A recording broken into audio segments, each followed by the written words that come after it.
What is D-dimer? What is the significance of getting elevated levels of D-dimer? And how the term D-dimer is different from FDP or Fibrin Degradation Products. These are the three things which we're trying to explain in this short session. Now, D-dimer is a type of fibrin degradation products. What is fibrin degradation product? Fibrin degradation product is the end product or the breakdown product of a fibrin clot. We know that in the hemostasis process, what happens after coagulation cascade, that a fibrin clot is formed.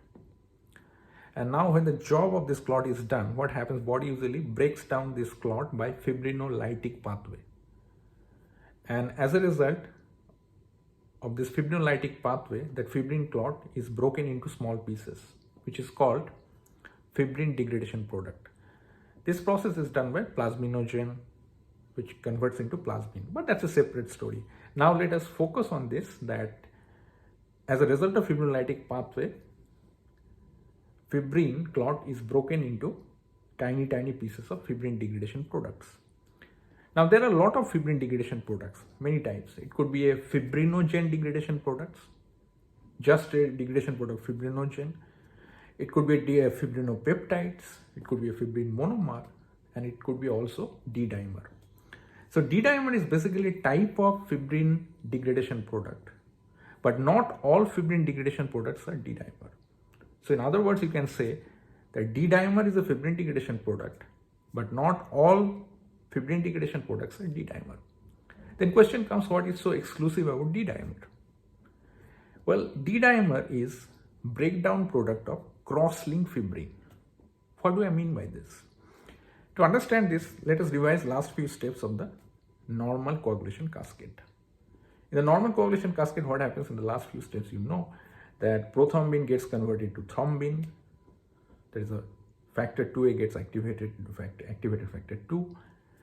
That thrombin acts on fibrinogen to cause genesis of fibrin monomers. And these fibrin monomers, they start to haphazardly polymerize. But now these fibrin monomers in the last step, very important step is there, factor 13 comes in.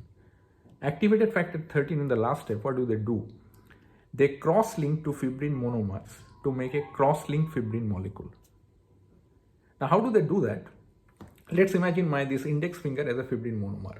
And in fibrin monomer, structurally, they have D segment and E segment. So let's imagine these two segments at the end of my index finger.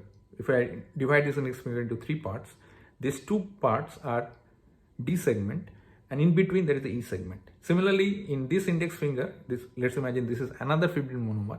This part is a D segment, this part is a D segment, in between there is E segment. Now, if these two D segment of a fibrin monomer, they are cross-linked, this is called cross-linked fibrin, which is done by activated factor 13 in the last step of the coagulation cascade. Now, D-dimer is basically the breakdown product of cross-linked fibrin. So when we get elevated level of D-dimer, it basically means that recently there was a intravascular clot formation has occurred, and the clot was stabilized, fibrin clot was stabilized with the help of coagulation factor or clotting factor 13, activated clotting factor 13, with the formation of the cross-linked fibrin. And this D-dimer is a breakdown product of that cross-linked fibrin. And that's why we also said that D-dimers are nothing but a specific type of fibrin degradation product which is generated through breakdown of cross-linked fibrin. And it's in general, rather than any fibrin degradation products, it's a better indicator of recent intravascular clot lysis.